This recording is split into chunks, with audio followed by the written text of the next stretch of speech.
MCD वालों का कुछ ज़रूरत से ज़्यादा आतंक फैला हुआ है। ये वो जो उनके नाम पे कभी पब्लिक को परेशान करते हैं, कभी अनऑथराइज के नाम से परेशान करते हैं। ये पिछले 6-7 महीनों से कुछ ज़्यादा ही परेशानियां बढ़ी हैं। ऐसे ये काम तो पिछले 10 साल से कर रहे हैं और ये परेशानियां सिर्फ मुझे ये लगता है कि उगाही के लिए की जा रही है और ये प्री प्लान्ड वे में काम कर रहे हैं। किसी एक बंदे को टारगेट करते हैं, पहले ये मकान बनवाते हैं, जब बुनियाद खोदी जाती है कि एमसीडी के जो बॉटम लेवल के अधिकारी जो हैं वो अपना गजों पे फिक्स कर लेते हैं कि इतने रुपए गज हम लेंगे। और फिर जब मकान फिनिश हो जाता है तो फिर ये कहते हैं, ये नोटिस थमाते हैं जो भी लोग काम कर रहे हैं, जो अपने मकान बना रहे हैं। और इन्होंने क्या किया है कि यहाँ पे लोकल में अपना अलग अलग आदमियों को गठित कर रखा है कि इस मोहल्ले में ये आदमी हमारा काम देखेगा, इस मोहल्ले में ये आदमी हमारा काम देखेगा। और उनसे मिलके और प्रशासन से मिलके, जो एमसीडी के प्रशासन है, ये नोटिस सर्व कराते हैं।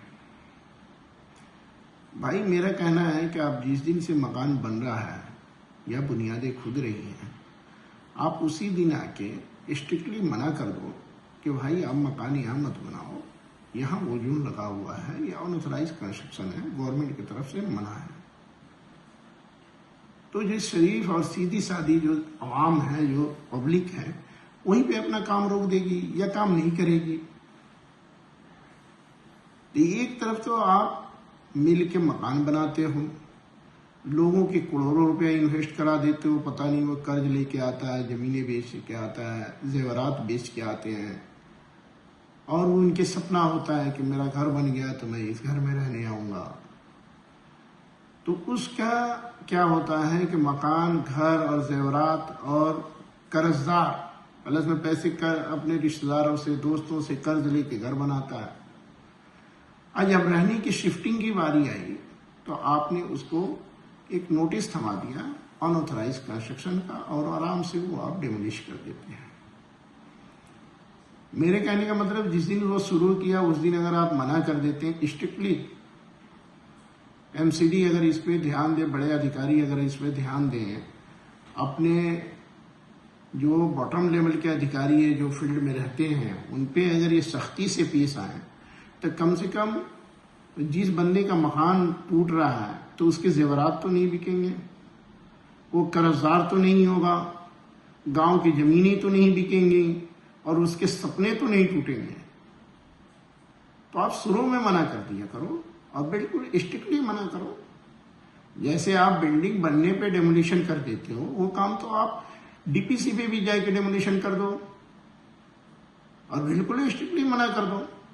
तो जो काम आपको डीपीसी पे करना चाहिए, इनिशियल स्टेज पे करना चाहिए, उस तो आप क्या करते हो कि हर लिंटर के पैसे ले लेते हो, गजों पे आपने पैसे फिक्स कर रखे हैं, और इसमें वो कर्जदार हो जाता है बंदा। तो वो बंदा जिसके साथ होता है वो अपना संतुलन खो बैठता है, क्योंकि उसे तरह तरह के कर्जे से लग जाता है, उसकी जो फाइनेंशियली जो थोड़ा बहुत इकट्ठा करता है वो उसके पैसे भी चले जाते हैं। तो आप शुरू में ही रोक दो ना, आप डीपीसी में ही रोक दो, कम से कम वो कर्जदार तो नहीं आएगा, उसके सपने तो नहीं टूटेंगे। तो आप शुरू पे रोक दोगे तो फिर पैसा कैसे मिलेगा? फिर आप उसे नोटिस दोगे भैया अब तो मेरा जीरो करने का डेमोलिशन है, अब तो मैं जीरो तो कर दूंगा, तो फिर आप उसके पंचर करने के पैसे लेते हो। फिर पंचर करने के पैसे लोगे, फिर पंचर जोड़ने के पैसे लोगे आप। तो ये बात तो मेरे समझ में नहीं आ रही है, इस गोरख धंधे का तो बात समझ में नहीं आ रहा है। जहां तक न्यायालय की बातें हैं, न्यायालय ने अपने फैसले सुना दिए कि चलो भाई पुरानी कंस्ट्रक्शन को कोई डिस्टर्ब नहीं करेगा, लेकिन एमसीडी वालों के पास इतने हथकंडे हैं कि पुरानी या नए को अलग अलग कानूनी तरीके से वो अमली जामा पहनाते हैं और लोगों को परेशान करके पैसे की उगाही करते हैं। भाई अगर वो यहाँ अनऑथराइज था तो पिछले 14 साल से अनऑथराइज है, और रेगुलर हम या कोई भी अपने मकान बनाए होंगे और यहाँ रहते होंगे। तो ये गोरख धंधा इनका कंटिन्यू चल रहा है। जिनसे इनकी सेटिंग बैठ गई उनके मकानात पुराने हो जाते हैं, जिनसे इनकी सेटिंग नहीं बैठी उनके 10 साल पहले वाले मकान नए रहते हैं।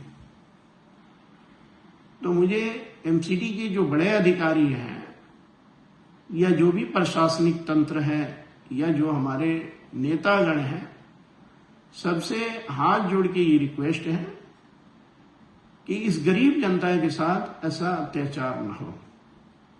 अगर कोई बिल्डर भी फ्लैट बनाता है तब बिल्डर का तो उसमें कुछ होता नहीं है। 25 गज 50 गज जो फ्लैट खरीदते हैं वो तो बड़े मुश्किल से पैसे लाके अपना आशियाना बनाते हैं, घर बनाते हैं। भाई बनने मत दो ना डे वन से। आपने कोई बिल्डिंग गिरा दी, उसमें 30 आदमी रहने आ रहे हैं, अब वो 30 आदमी तो बेघर हो गए ना, कर्जदार हो गए। अब उस 30 आदमी का जो सपना टूटा, जो उनकी बच्चों की पढ़ाइयां डिस्टर्ब हुई, वो मानसिक संतुलन खो बैठे या डिस्टर्ब है, रातों की नींद हराम हो गई, तो हम तो एक खुशहाल जिंदगी बिताने की सपना देख रहे थे, तो पूरा परिवार डिस्टर्ब हो गया। एक पर्सनल आदमी के किसी अधिकारी से अगर झगड़ा होता है या कोई बात हो जाती है या ऊंच नीच हो जाता है, जिस वजह से अब 30 या 60 या 100 आदमियों को कैसे इफेक्टिव प्रभावित कर सकते हैं। जो भी यहाँ काम हो रहा है या पहले से काम होते हैं वो प्रशासनिक जानकारी में काम होता है। अब ये अलग बात है कि हम आंखें मूंद लें या आप आंखें मूंद लें, तो ऐसा होता नहीं है। सब लोग समझदार हैं, सब खाना खाते हैं और अधिकारियों को भी ये सब बातें मालूम है, चाहे वो कमिश्नर हो या डिप्टी कमिश्नर हो या एक्सीएन हो या कोई भी हो या दिल्ली सरकार के कोई मंत्रीगण हो या कोई नेता हो, सबको ये बातें मालूम है, सब आवाम को बातें मालूम है। बस ये है कि कहने वाला कोई नहीं है। बातें मालूम सबको है, बातें मालूम हमें भी है, आपको भी है, पूरे सिस्टम को मालूम है और सिस्टम ऐसे ही चलता है। लेकिन सिस्टम में आवाज उठाए तो कौन उठाए? जो आवाज उठाता है उसके पीछे ये लोग पड़ जाते हैं, क्योंकि जिसके हाथ में कानूनी डंडा है उससे बड़ा भैया बॉस कोई नहीं है। उनके बाद 10 हथकंडे हैं। फिर इन्होंने क्या कि हर मोहल्ले में अपने अपने आदमियों को फिट कर रखा है, उसके थ्रू ये धमकी दिलवाते हैं कि भैया मेरे खिलाफ कोई गया तो हम उसके खिलाफ कार्रवाई करेंगे। तो नतीजा ये होता है कि लोग अपने नुकसान को सह जाते हैं और खामोशी से बैठ जाते हैं। तो भाई किसी बंदे की आह मत लो। आह से तो हिमालय पहाड़ भी हिल जाता है। आज आपके पास अधिकार है, आप उस अधिकार का मिसयूज कर रहे हैं। कल आपके साथ होगा तो आपके दिल पे बीतेगी कि भाई हमारे साथ ये गलत हुआ। तो यकीन मानिए कि अगर आपने अपनी जिंदगी में किसी के साथ अगर गलत कर रहे हैं तो आपके साथ भी गलत होगा, क्योंकि भगवान की अजीब ये संरचना है। आज हम प्रताड़ित हो रहे हैं, कल आप किसी न किसी रास्ते से प्रताड़ित होइए, क्योंकि ऊपर वाले की मार बहुत बड़ी मार होती है। तो इस तरह जो मामलात हैं, तो इससे ड्यूटी के साथ में ईमानदारी बरतिए। अगर गवर्नमेंट की तरफ से मना है तो आप इनिशियल स्टेज पे मना करो। ऐसा नहीं कि मकान फिनिश हो जाए फिर आप जाके धराशाही कर दो। इनिशियल स्टेज पे मना कर दो कि भाई काम बिल्कुल नहीं होगा। हाथ जोड़ के रिक्वेस्ट करो, क्योंकि हर इंसान के अंदर एक दिल है और एक सिस्टम है जो ये फैसला करता है कि हम गलत कर रहे हैं या सही कर रहे हैं। जब आपने मिल के मकान बनवाया तो मकान डिमोलिश करने का अधिकार आप खो बैठते हैं, क्योंकि सिस्टम सामने होता है। तो बराए मेहरबानी ये घटना न करें। हर आदमी किसी का मकान आप डिमोलिश करते हैं, आप कहते हैं कि हम अपनी ड्यूटी निभा रहे हैं। बेशक आप अपनी ड्यूटी निभा रहे हैं, लेकिन उस दिन आपकी जमीर कहाँ मर गया था जिस दिन आपने पैसे लेके इस मकान को बनवाए थे? उस दिन भी तो आपकी ड्यूटी थी कि मकान नहीं बनने चाहिए ना। तो उस दिन आपको अपना फर्ज याद नहीं आया और आज आपको फर्ज याद आ गया जब बिल्डिंगें कंप्लीट होगी, जब वो बंदा कर्जदार हो गया, जब वो उसके सपने टूट रहे हैं। तो भाई किसी के साथ आप ऐसा ना करें। अगर गवर्नमेंट की तरफ से मना है तो आप बिल्कुल उसे मना करें। ऐसा ना है कि उससे सिस्टम के थोड़ा अपना सेटिंग बैठा के काम करवा दिया, फिर लोगों को कर्जदार बना दिया और उसके आत्मसम्मान को भी ठेस पहुंचाया और उसकी फाइनेंशियल कंडीशन को भी ठेस पहुंचाया। तो मेरी यही विनती है कि आप, कल मैंने देखा 2-3 दिन पहले एक मदनपुर खादर में बिल्कुल जीरो से मिलाई गई थी बिल्डिंगें, 3 बिल्डिंगें मिलाई गई थी और एक ही जगह कार्रवाई की गई थी। तो मैंने जो बना रहे हैं उनसे मैंने राब्ता किया तो पता ये चला कि मामला कुछ झोल झाल है, जो कि मैं ये नहीं चाहता हूँ कि किसी का भी नुकसान हो, चाहे वो अधिकारी हो या कोई प्राइवेट आदमी हो। सब इंसान है, सब सुखी से रहें, किसी का कोई नुकसान ना हो। हाँ, अलबत्ते ये ध्यान रखें कि आप मना कर दो, क्यों किसी को कर्जदार बना रहे हो, क्यों किसी के सपने तोड़ रहे हो। हाँ, ये जरूर है मेरे संज्ञान में कि बिना सिस्टम से मिले ये काम नहीं होता है। मैं अपनी इन्हीं बातों पे अपनी बातों को खत्म करता हूँ।